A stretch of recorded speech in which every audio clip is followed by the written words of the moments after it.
구약성경 898쪽입니다. 시편 123편. 하늘에 계시는 주여, 내가 눈을 들어 주께 향하나이다.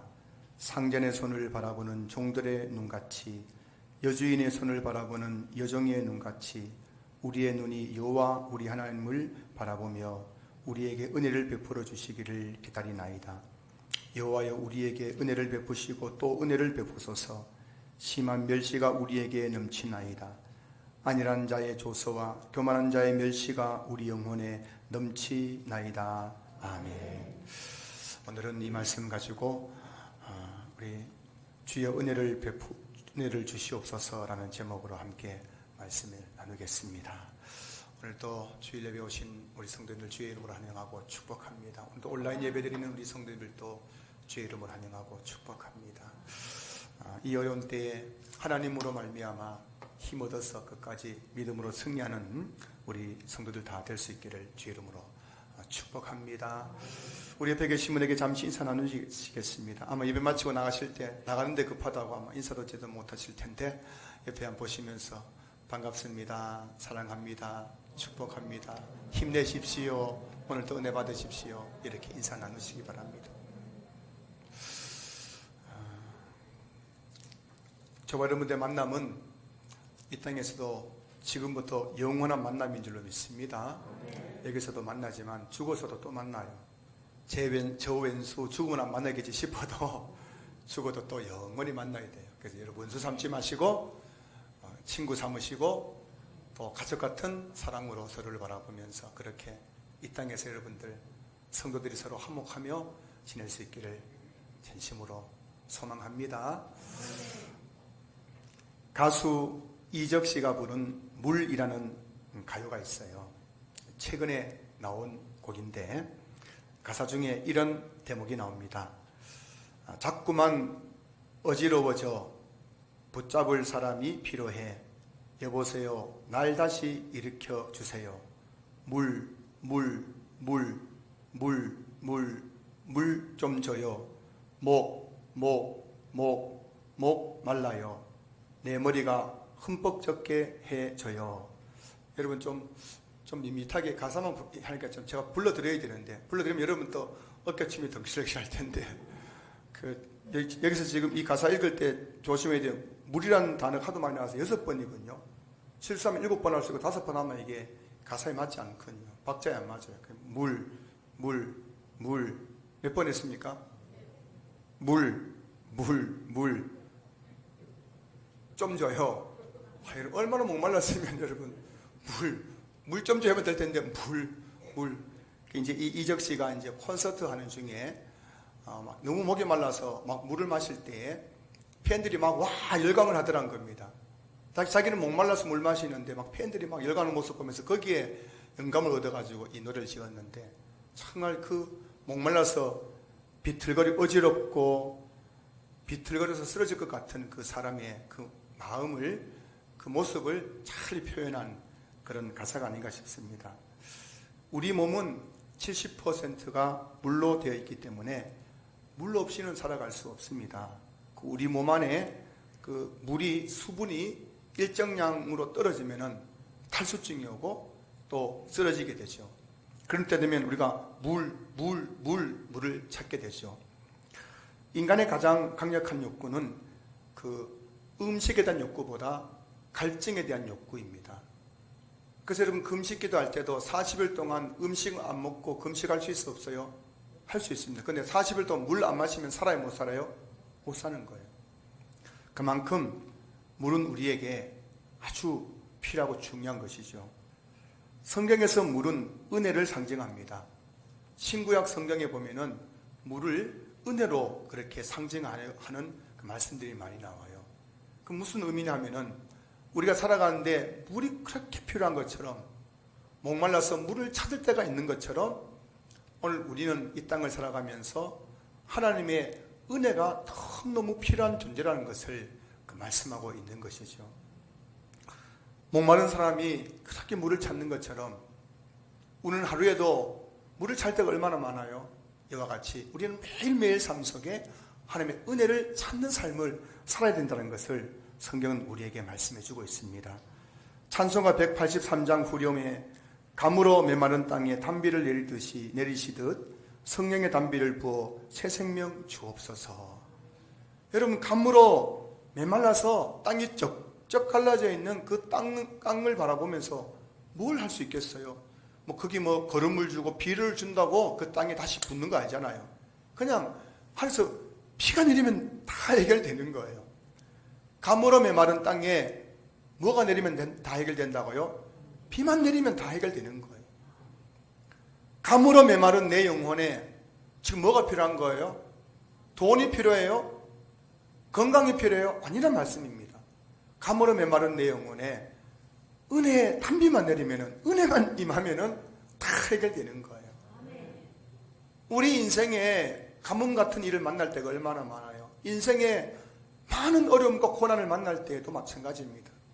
그 고난과 환난 중에서 어떻게 해도 해결할 수 없는 그 문제 앞에서 하나님께서 은혜만 내려주시면 그 모든 일이 다 해결될 수 있다는 것입니다. 이제 여름이 지나고 가을이 오고 겨울이 오면 저는 또 걱정인 게 하나가 눈 치울 게 걱정인데, 어떨 때 눈이 많이 와가지고 지하 주차장하고 이 도로에 눈이 쌓이면은 저 눈을 언제 다 치울까 싶기도 하고, 그래서 이제 우리 몇몇 분들이 와서 눈을 치워가지고 눈이 이만큼 쌓여 있거든요. 저기 그 밑에 이제 보면은 또 그 전봇대가에 이만큼 쌓여 있으면 저 눈이 언제 다 녹을까 싶은데도 그냥 아침에 따뜻한 해가 떠오르면은 어떻다고요? 오후쯤 되면 그 많던 눈이 그냥 녹아서 다 없어져 버리는 거예요. 여러분, 깜깜한 밤 촛불을 켜고 등불을 켜고 후레쉬를 켜고 전기를 켜고 해도 그 깜깜한 밤을 어떻게 다 우리가 밝힐 수 있겠습니까? 하지만 여러분, 그 깜깜한 칠흑 같은 밤도 아침에 동이 터오르면 뭐라고요? 어둠이 다 사라지고 환하게 세상이 밝아지는 거예요. 우리 인생에 산처럼 그렇게 큰 문제를 만나고 깜깜한 그런 현실을 만나도 하나님의 은혜가 임하면 그 모든 것은 순식간에 다 사라지게 된다는 것을 말씀하고 있는 거예요. 성도님들이 교회에 나온 이유가 뭘까요? 한마디로 말하면 은혜 받으러 교회에 온 거예요. 은혜 받으러. 여러분들도 이런저런 이유를 교회 나올지 모르지만 예배를 드려야 되고 주일 성수해야 되고 이러지만은 그냥 쉽게 말하면 은혜 받으러 교회 나온 거예요. 그래서 교회 안에서 이루어지는 모든 사역들은 성도님들이 은혜 받는데 그 초점이 맞춰져야 되는 거죠. 은혜 없으면 아무것도 아니거든요. 은혜 받으면 아무리 힘든 일을 만나도 이겨낼 수 있어 없어요? 이겨냅니다. 내 안에 은혜가 충만하면은 아무리 고난이 오고 환난이 오고 어려움이 오고 질병을 만나고 실패를 하고 절망을 만나도 넉넉히 이겨낼 수 있는 거예요. 하지만 은혜가 없으면은 다 있어도 우리가 인생에 재미도 없고 사는 것이 허무하고 그렇게 되는 것입니다. 은혜 받아야 여러분 교회 나오는 것이 즐겁고 행복한 거예요. 여러분들이 교회에서 언제 가장 즐거우세요?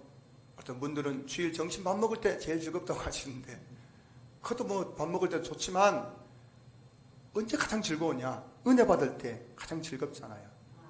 예배 드릴 때 은혜 받고 기도하다가 은혜 받고 찬송 부르다 은혜 받고, 그 은혜 받으면 여러분 예배도 즐겁고 기도도 즐겁고 봉사도 즐겁고 성도들 만나도 즐겁고 그냥 교회 다니는 것이 너무너무 즐거운 거예요. 대한민국에 가나안 성도가 200만 명이 넘는다고 하잖아요. 그렇게 많은 성도들이 왜 교회를 떠났을까요?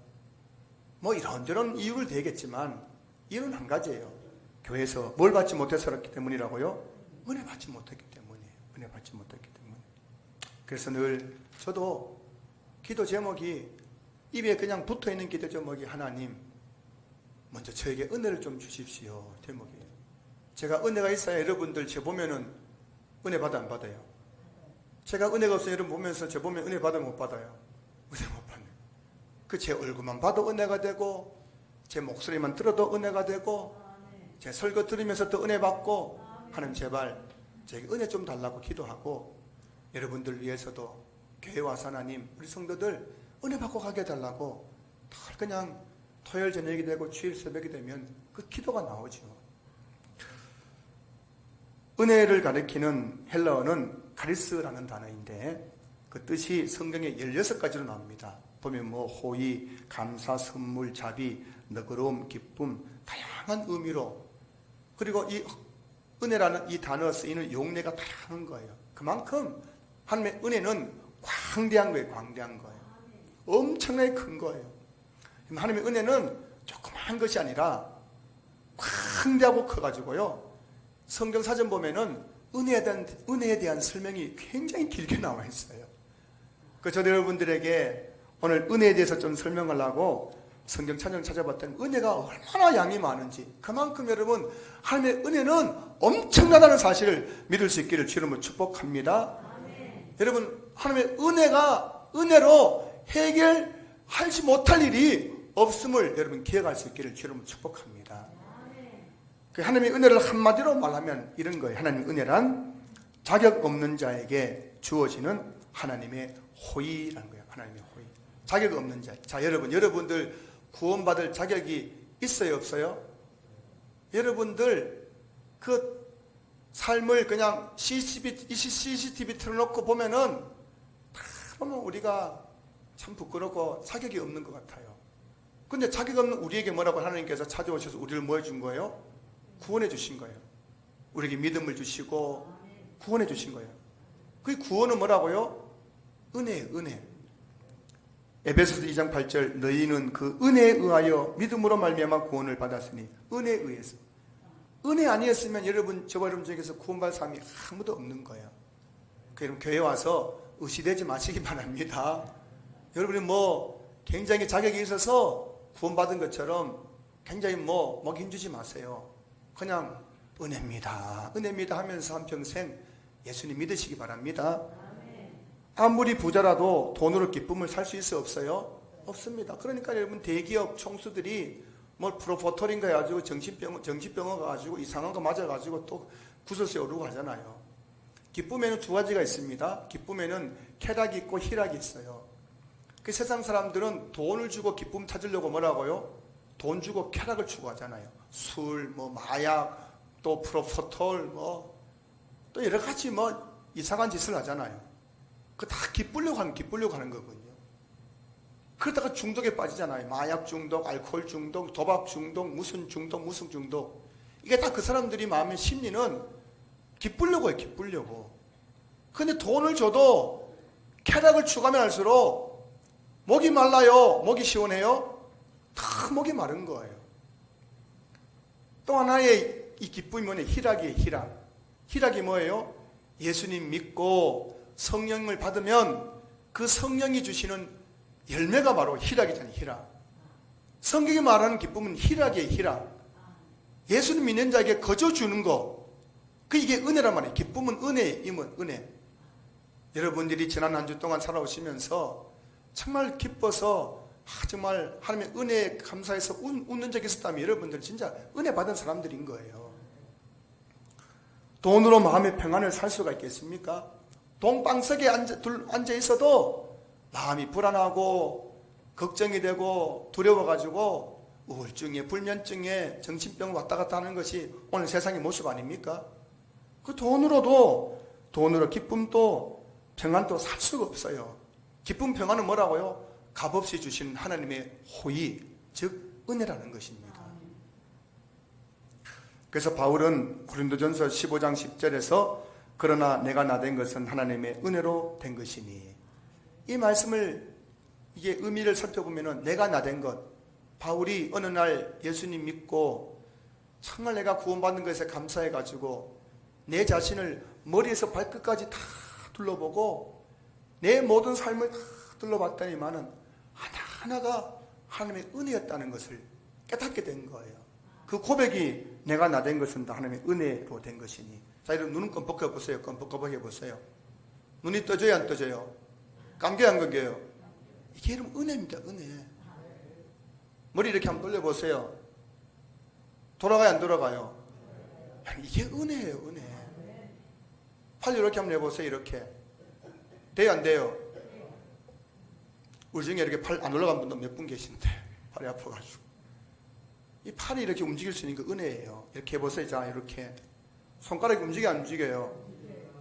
이게 여러분 엄청난, 손가락 움직이는 것은 엄청난 뇌와 몸의 그 작용 속에 일어나는 일이기 때문에 뇌 속에 혈관 하나, 신경 하나가 잘못되면은 손가락이 안 움직여요.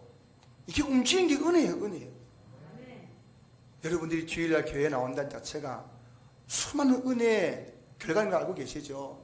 몸이 아팠더라면, 지금 자녀들에게 가정에 문제가 있었더라면, 가족들이 입원했었더라면, 오다가 교통사고 났더라면, 뭐 오늘 배탈이 났더라면, 직장에 급한 일이 생겼더라면, 그건 지금 예배 못 드리는 거예요. 오늘 이렇게 예배 드린다는 자체가 하나님의 은혜예요, 은혜.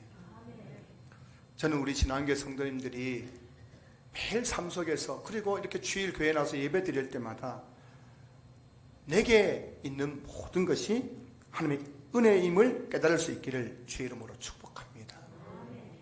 은혜를 깨닫는 만큼 우리는 하나님께 감사할 수 있고, 은혜를 깨닫는 만큼 우리는 삶을 풍성하고 부유하게 살아갈 수 있는 거예요. 오늘 설교 제목은 주여 은혜를 주시옵소서입니다. 주여 은혜를 주시옵소서. 주여 은혜를 주시옵소서라는 말 속에는 많은 의미가 내포되어 있어요. 저와 여러분들이 교회에 나와서 많은 기도로 하지 않고 그냥 주여 은혜를 주시옵소서 이 한마디만 하더라도 그 말 속에는 건강을 잃은 자에게는 주여 건강을 주시옵소서라는 의미이고, 경제적인 문제 때 어려움 겪는 분들에게는 주여 물질을 복을 주시옵소서라는 의미이고, 자녀들 때문에 지금 근심하는 분들에게는 주여 자녀들에게 은혜를 주시옵소서라는 의미이고, 그 여러분 주여 은혜를 주시옵소서라는 그 말 한마디 속에는 우리는 한마디만 하지만 하나님은 다 알아듣는 거예요.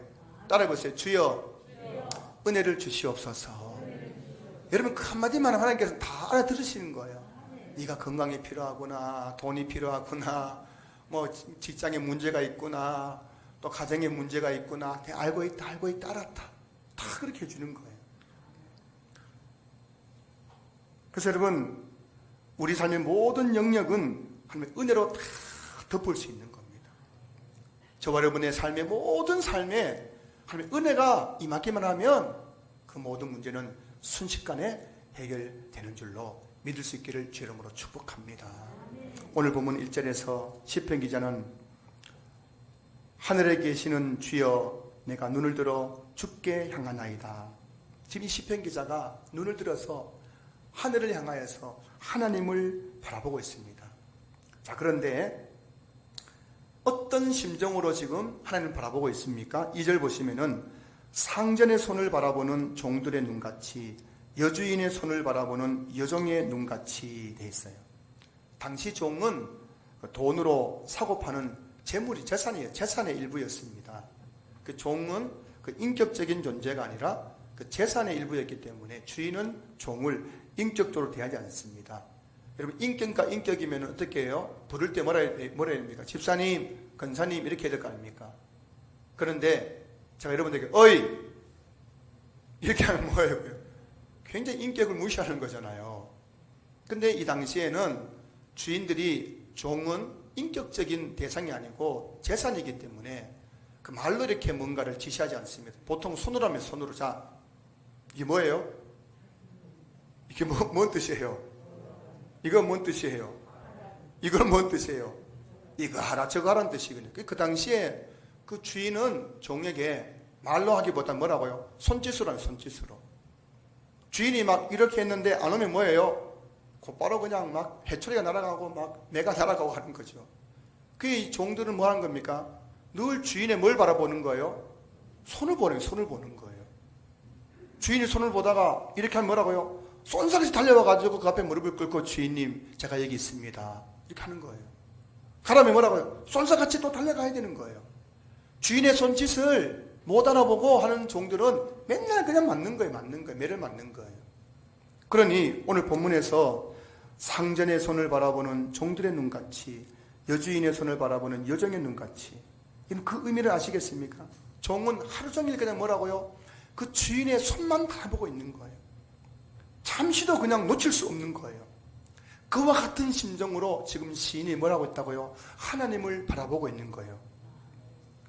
왜 그렇게 하나님을 바라보는 것일까요? 2절 보시면은 우리에게 은혜 베풀어 주시기를 기다리나이다. 3절 여호와여 우리에게 은혜를 베푸시고 또 은혜를 베푸소서. 지금 이 종이 이 시편 기자가 하나님의 은혜를 바라보면서 그렇게 뚫어져라 하나님을 바라보고 있더란 겁니다.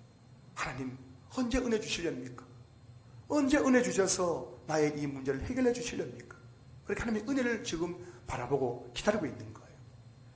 오늘 저는 여기 계신 우리 모든 성도님들이 이 시편 기자의 심정으로 하나님의 은혜를 사모할 수 있기를 주의 이름으로 축복합니다. 목마른 사슴이 시냇물 찾기에 갈급함 같이 내 영혼이 하나님의 은혜에 목말라 있습니다.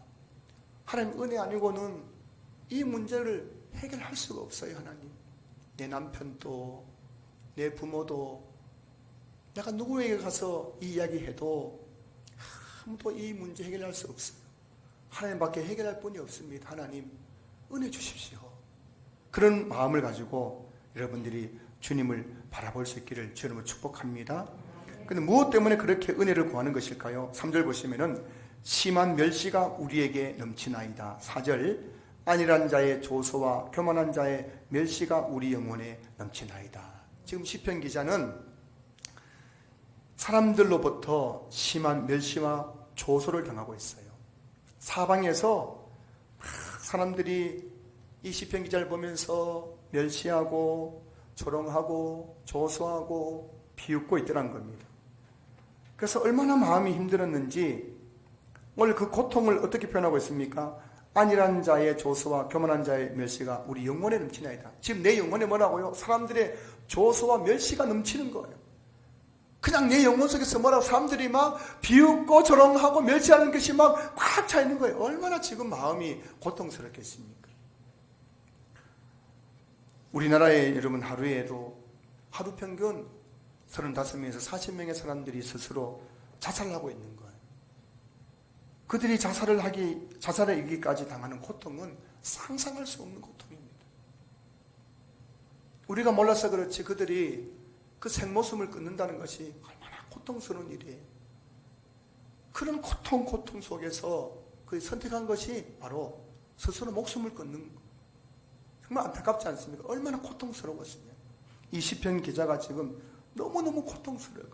죽을 만큼 고통스러운 거예요. 여러분 중에도 지금 죽을 만큼 고통스러운 분이 계실 것입니다. 이 시편 기자는 사람들의 그 멸시와 조소 속에서 심리적인 영적으로 얼마나 압박을 받고 고통당했는지 죽을 것 같은 거예요. 그러나 그때 이 시편 기자는 뭘 했다고요? 에라 모르겠다고 그냥 뛰어내린 것이 아니라 뭘 한 거예요? 그 절망적인 고통스러운 상황 속에서 하나님의 은혜를 사모하면서 하나님을 바라보고 있는 거예요. 사랑하는 성도 여러분, 고통 가운데 계십니까? 너무 절망스럽고 너무 힘이 드세요? 그 고통과 절망 속에서 포기하지 마세요.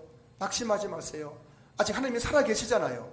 하나님의 은혜를 간절히 바라볼 수 있기를 주 이름으로 축복합니다. 올 여름에도 하늘을 보니까 언제 비가 올 줄 몰라요. 농부들의 마음이 타들어갑니다. 저 포도가 지금 다 말라 비틀어져 가고 있는데, 수박이 지금 말라 비틀어 가고 있는데 비가 와야 되는데, 근데 어느덧 하늘에서 그 장렬한 약볕에 먹구름이 몰려오고 비가 내릴 때가 있잖아요. 언제 비가 올지 모르는 것 같은데 반드시 비는 내려요, 안 내려요? 내립니다. 언제 하나님께서 내게 은혜 주실까? 기다려도 해결되지 그 문제 앞에 있지만 여러분들이 끝까지 포기하지 않고 절망하지 않고 주님의 은혜를 바라보고 있으면 우리 주님 복된 은혜 단비를 내려주실 줄로 믿습니다. 산성도 여러분, 지금 우리에게 필요한 것은 하나님의 은혜예요. 은혜. 하나님의 은혜가 임하면 모든 문제가 다 해결되는 겁니다. 제가 말씀드렸죠. 주여 은혜를 주시옵소서라는 이 한마디에 우리의 인생의 모든 인생의 가뭄이 다 포함되어 있는 거예요. 건강의 문제, 경제적인 문제, 자녀의 문제, 신앙의 문제, 직장의 문제, 사업장의 문제 다 일일이 말 안 해도 됩니다. 일일이 말 안 해도 돼요. 하나님 이거는 저거고 저건 저렇고 그렇게 해도 들으시지만 너무너무 답답한 심정으로 하나님 은혜를 주시옵소서. 이 한마디만 해도 하나님은 다 알아들으신다니까요. 다 알아들으시고 감으로 비틀어진 내 인생의 땅에 은혜 담비를 내려주신다니까요. 가뭄 땅에 담비 내리면 다 해결되는 것처럼 내 인생에 주님께 은혜 주시면 다 해결되는 줄로 믿습니다. 성도님들로부터 이런저런 소식이 들려옵니다. 건강의 문제, 직장의 문제, 경제적인 문제, 자녀의 문제, 신앙의 문제, 직장의 문제, 사업장의 문제, 이런 문제 때문에 참 여러분들이 힘들어하고 참 애쓰는 모습 보면은 참 마음이 아파올 때가 참 많죠. 하지만 가뭄 만난 농부는 할 수 있는 게 아무도 없잖아요. 아니 지금 땅이 갈라져 비틀어 말라서 쩍 갈라지고 있는 땅을 보면서 농부가 할 수 있는 게 뭐가 있어요? 아무것도 없습니다. 그냥 하늘을 바라보는 거예요. 비가 오기를 기다리는 거죠. 여러분이 그렇게 힘들어하고 참 눈물 흘리시고 애쓰시는 모습 보면서 제가 뭘 도와드리고 싶은데 할 수 있는 게 없잖아요. 저도요. 제가 할 수 있는 것이라고는 농부의 심정 가지고 하나님을 바라보는 것밖에 없어요. 그래서 새벽마다 참 주님 앞에 엎드려서 주여 아무개 집사님 불쌍히 여겨 주시옵소서. 아무개 성도님 불쌍히 여겨 주시옵소서. 그렇게 기도하는 거예요. 그러면 성령님께서 알았다 내가 다 알고 있다 말씀해 주시죠. 그리고 보면은 어느덧 여러분들이 처음 그 이야기 제게 꺼냈을 때는 참 먹먹한 마음을 가지고 그렇게 제게 말씀하셨지만은 또 한 달, 두 달 지난 다음에는 전화벨이 울리는데 목사님 이게 무슨 목소리예요? 목사님 무슨 목소리예요? 좋아서 해결됐어요. 다 해결됐어요. 전화가 오더란 거예요. 하나님의 은혜 담비는 반드시 내리는 줄로 믿습니다. 여러분의 인생을 다 덮을 수 있는 하나님의 은혜는 반드시 임하게 되는 줄로 믿습니다. 참 저도 목회하다 보면은 참 한계에 부딪힐 때가 참 많이 있죠. 여러분 보시기에는 목회하는 게 편해 보여도 참 힘들 때가 있단 말씀입니다. 목사님 뭐가 힘들어요? 출근을 해요? 퇴근을 해요? 야근을 해요? 목회하다 보면 참 벽에 부딪히고 한계에 부딪히고 또 절망을 느끼고 할 때가 많아요. 참 나름대로 발을 통통통통 굴려도 안 된 일들이 참 많더라는 겁니다. 저는 설교를 준비하면서 두 가지 감정을 느껴요. 하나는 영광스러움. 나 같은 존재가 이렇게 어떻게 이 영광스러운 하나님의 말씀을 내가 대언할 수 있는가, 그 영광스러움을 느낄 때가 있는가 하면, 또 한편으로는 설교 준비하는 가장 고통스러운 시간이기도 할 때가 있어요. 참 저는 우리 강사님에게 몇 번 말씀드렸지만은 저는 토요병이에요. 토요병. 여러분들은 무슨 병이 있어요? 월요병이, 저는 토요병. 전 토요일이 가장 예민하고요, 가장 신경이 예민해지고 힘들어요. 그래서 주일 준비를 하고 설교 준비하는데 참 한 번씩 새벽부터 해서 밤새도록 불면의 밤을 보내면서 설교를 준비했는데도 제가 보통 설교 원고가 6페이지인데 한 페이지가 안 넘어가요. 한 페이지가 안 넘어가는 거예요.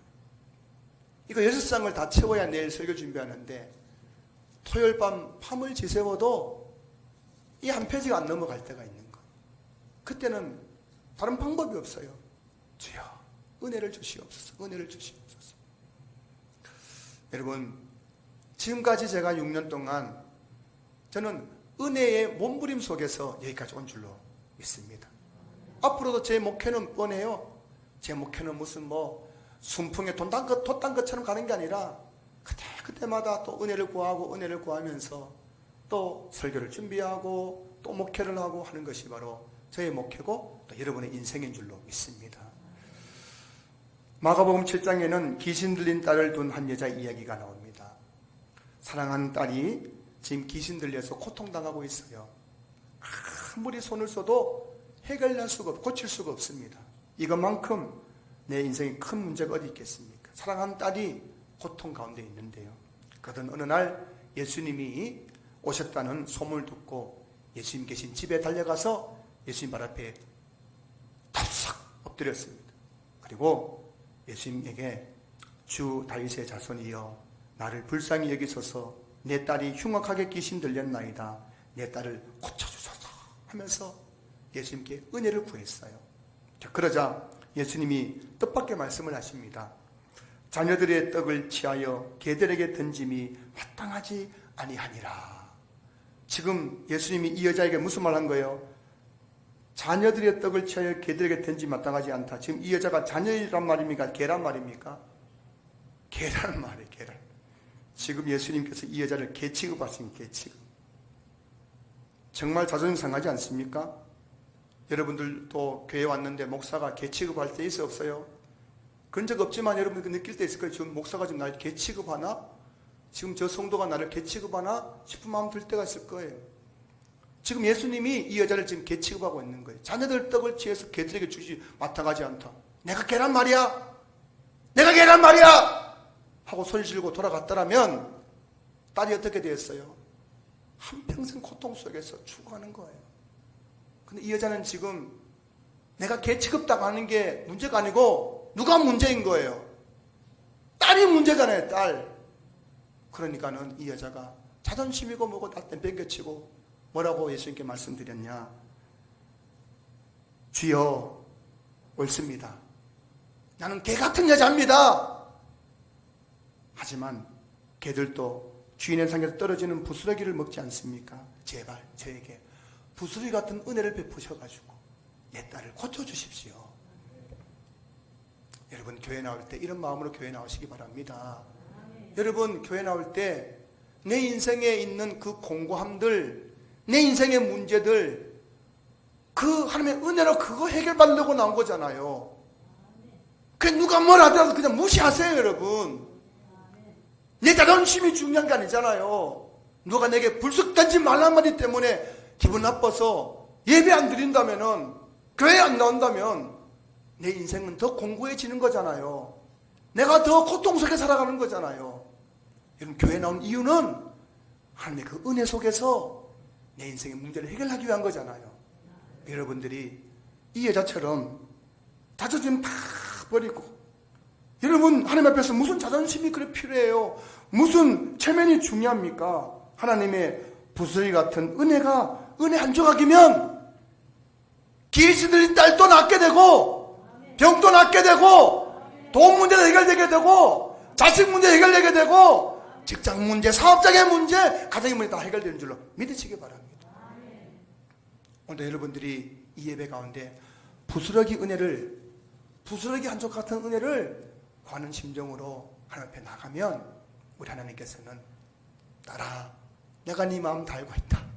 아들아 내가 네 마음 다 알고 있다. 반드시 여러분들의 그 문제를 해결해 주실 줄로 믿습니다. 말씀을 마무리하겠습니다. 여러분 인생에 문제를 만났습니까? 여러분 그렇다면 지금 기도할 때예요. 기도할 때 은혜를 구할 때입니다. 은혜를 구할 때, 하나님 은혜를 구할 때 주여 은혜를 주시옵소서. 주여 은혜를 주시옵소서. 이 한마디면 만족한 거예요. 이 한마디 안에 다 포함되어 있잖아요. 오늘 상하고 오늘 인생의 고통과 절망과 고난과 환난과 눈물과 아픔 속에 나오는 성도들이여, 오늘도 주님 앞에 많이 아니더라도 이 한마디만 하실 수 있기를 주님을 축복합니다. 주여 은혜를 주시옵소서. 주님 다 아시고 여러분 한 사람 한 사람에게 필요한 은혜로 여러분 인생을 덮어주심으로 여러분의 그 모든 문제가 순조하게 해결되게 하여 주실 줄로 믿습니다.